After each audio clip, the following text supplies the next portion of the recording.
We have two kinds. We have the coffee base and then the non-coffee base. More likely sa non-coffee base, we have the refreshments. And how do you ensure food is fresh and safe? Definitely, we observe the standard protocol of food handling.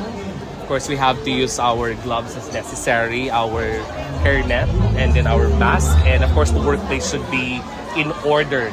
Everything is in its place so that it would also be efficient and effective to prepare the drinks to be served to the customers.